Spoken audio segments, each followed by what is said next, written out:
Né? Por querelas ou desentendimento políticos entre a família de Antônio Silvino, representada nesse momento por Silvino Aires, certo? Silvino Aires se desentende com a família lá, uma família extremamente poderosa, influente política, né? Os Dantas. E aí, os Dantas acusam Silvino Aires, né, de acoitamento, né, de esconder em suas propriedades, em sua fazenda, fugitivos, bandidos. Como o delegado Dantas era delegado da cidade, ele invade a propriedade de Silvino Aires e prende todos aqueles fugitivos. Né? Silvino Aires, logicamente, que não entende, né, que não aceita, né, porque a ideia era justamente a ideia de macho, né, era a ideia de valentia. Ele reúne todos os filhos, coloca fogo na propriedade, né, principalmente nas casas dos seus moradores, isso de acordo com o Jornal de Recife. Ele coloca fogo nas propriedades dos moradores e aí depois ele procura os moradores, né? Eu acredito que tenha tido uma outra versão, mas tudo bem, certo? Ele coloca fogo e avisa aos moradores no outro dia que foi o delegado que mandou colocar fogo.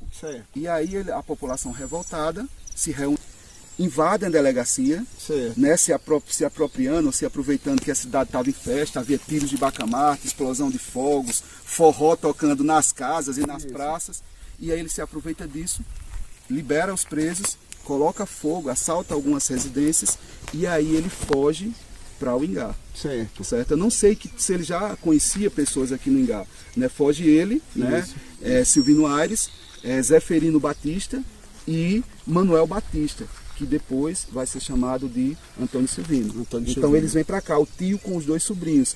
E eles encontram abrigo nessa serra aqui, né? Que a gente conhece hoje como, que já era conhecida na época como Serra do Surrão. Né? Então quando a gente lê muito sobre Antônio Silvino, né, a principal referência de Antônio Silvino é Serra do Surrão. Chamava-se essa localidade aqui de quartel-general de Antônio Silvino. Então, Antônio Silvino, todos os roubos que ele fazia na região, seja nas cidades mais próximas ou mais distantes, ele voltava para a Serra do Surrão e vinha comemorar aqui. Né? No mesmo ano, né, de 1807, Antônio Silvino ele é contratado para matar um capitão, né, o capitão Marcelo. Né? E isso a mando da esposa desse capitão. Né? Os jornais contam que esse capitão Marcelo, a esposa dele era infiel, e tinham um romance, né, uma relação amorosa, né, extraconjugal com outro bandido da região aqui, que eu não consigo lembrar o nome dele agora. Certo? Tem problema. E aí eles juntos, né, Antônio Silvino mata, né, esse capitão, né, a polícia do estado ela toma conhecimento o importante, a questão de Antônio Silvino aqui em Ingá, quando a gente olha, por exemplo, por que Antônio Silvino ele se tornou, né, um dos principais personagens dentro dessa história do cangaço aqui, o que possibilitou Antônio Silvino, por exemplo, em alguns momentos, parar o trem lá em Gamileira, que é que era uma parada obrigatória que ficava entre Ingá, que fica entre Ingá e Mogeiro. Antônio Silvino, por exemplo, parar o trem e dizer: o trem só passa se me pagar imposto. Né? Professor, deixa eu abrir um adendo aí nessa questão, que é interessante, porque na história do cangaço, né, a história geral do cangaço, o lampiônico, né, e o cangaço de Antônio Silvino e dos demais cangaceiros que existiram, nunca houve assim, pelo menos assim, como é que a gente pode dizer, oficialmente, um ataque de cangaceiros a trens. Mas no caso aí houve de Antônio Silvino. Houve de Antônio Silvino. Isso parava e cobrava pedágio. Ele parou e disse que para o trem passar, teria que ter autorização dele, e essa autorização era feita, né, por intermédio de paga de imposto. Meu Deus do céu. E aí, como não tinha o representante, o que representava a linha não estava lá, estava o engenheiro, mas ele pegou o dinheiro do engenheiro, né, para o trem poder seguir em viagem. Então, a coletoria, né, os coletores eram impedidos de cobrar imposto. O professor, né, quer dizer que Antônio Silvino enfrentou o Império Britânico. Exatamente. E aí a gente olha, a gente se pergunta, né, por que ele era alguém que veio de fora, era alguém que não era pertencente a essa região e nem à cultura, né, e o que fez com que Antônio Silvino se adaptasse tão bem a esse lugar, ao surrão, e a palavra surrão, a gente já lembra que a palavra surrão, ela pode ter duas denominações. Ok, professor. Né? Que é usada de costume. Surrão é um recipiente, um saco, geralmente feito de pano, que a gente chama aqui de bisaco, de bosná, borná, né? Bosná não, é borná. Borná, muito bem. O borná, e que é chamado de surrão. Né? Então o surrão era algo que você colocava pão, rapadura, água, carne seca, farinha, quando você ia para o roçado.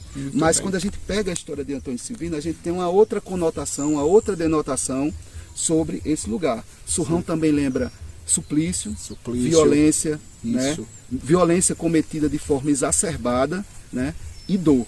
Então essa região aqui, né? Quando a gente fala sobre Antônio Silvino foi, ele na verdade ele encontrou, né? O lugar onde ele se sentiu parte.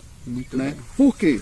Né? A própria ideia do nome do município, Ingá do Bacamarte, né? Vila do Ingá, e aí depois de algum tempo começou a ser denominada Vila do Ingá do Bacamarte. E por que o Bacamarte? Porque a violência aqui era um dos principais pontos, né, que fazia com que a cidade ou a vila fosse reconhecida não só na Paraíba, mas em todos os lugares que já tinham ouvido falar sobre essa localidade. Então Antônio Silvino se sentiu ambientado quando ele chega aqui, certo? Muito bem. Quando a gente fala sobre Antônio Silvino também, tem um caso bem interessante, inclusive é narrado, né? Não da forma que de fato, mas é falado, né? No romance de José Lins do Rego, Menino de Engenho, certo? Lá no romance de José Lins do Rego diz que Antônio Silvino invadiu uma feira lá em Itatuba e roubou e agrediu. Era bem comum ele fazer isso. Não só ele, mas os vários bandos. Então era bem comum Antônio Silvino fazer isso. O que chama a atenção é que nesse mesmo período que ele chega aqui, o governo do estado, Paraíba, nomeia Idelfonso Farias Braga, um senhor já de cerca de 60 anos, para ser subdelegado do distrito de Itatuba, da vila de Itatuba. Certo? E aí quando Antônio Silvino vê isso, ele não aceita com bons olhos. Então ele pega o bando, desce essa serra, quer dizer, ele parte daqui, né? Porque ele vivia aqui. Né? A ideia é que ele vivia aqui, todos os roubos ele saía para roubar, né? Para saquear, né? Para cometer algum crime e voltava para a Serra do Surrão. Né? Muito bem. E aí ele desce, essa serra dá acesso a Itatuba, e chegando lá ele encontra o subdelegado, um senhor já cansado, que era pai mais de meninas, e essas meninas, elas se encontravam, moças solteiras, elas se encontravam em casa.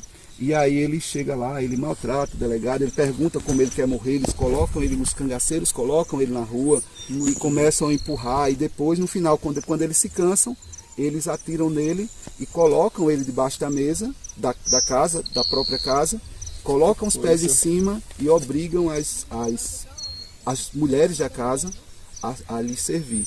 Depois que eles fazem isso, eles dão alguns tiros no corpo do senhor e vão em busca dos filhos. Um estava doente, levam a surra, mas sobrevive, e o outro é morto.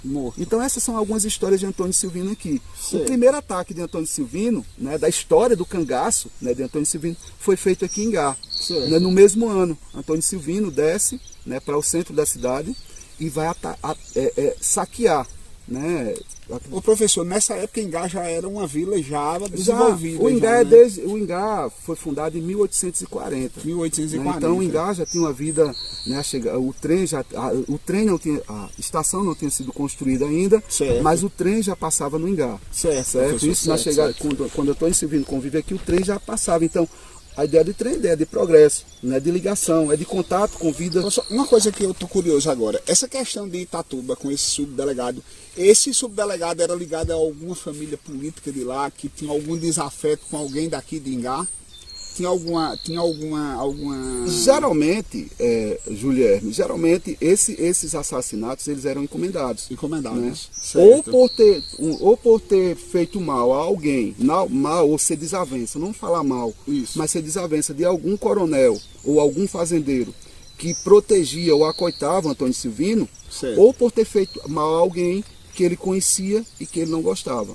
Tá entendendo? Ou pela própria afronta, né, de se colocar. Então, assim, o porquê de que foi ocasionado foi ele não ficar contente sobre, essa né, questão do subdelegado. Essa nomeação desse subdelegado. Okay. E aí ele tem vários outros casos. Alguma coisa existiu. Alguma coisa existiu. O jornal não diz o que de fato aconteceu, mas a gente pode pressupor. Certo. Né? Já havia uma rixa, já havia um problema. Um descontentamento ou uma ameaça. Uma ameaça, né? Muito bem. Eu vou lhe pegar lá no surrão, vou fazer isso. Isso. E Antônio Silvino fez antes do que ele viesse. Justamente. E aí esse subdelegado é morto. Certo. E aí novamente, né? E aí já em 1904, por aí, a gente tem vários documentos relacionados a isso. Vendo a questão da violência de Antônio Silvino, vendo essa questão, né, do crescimento do cangaço aqui no Ingá e da preocupação como ele tratava, por exemplo, Antônio Silvino era extremamente vaidoso, né? Tem umas histórias lá que eu achei bem interessante, que diz o seguinte, né, que Antônio Silvino, quando ele ia numa cidade ou num vilarejo, o primeiro local que ele assaltava eram as lojas de fazenda, né? Meu Deus. E aí ele escolhia as melhores fazendas, os melhores tecidos e traziam. Certo. Nesse mesmo tempo ele arrumou um namoro com uma moça chamada Toinha. Certo. Né? E aí ele presenteou Toinha com Toinha do capitão.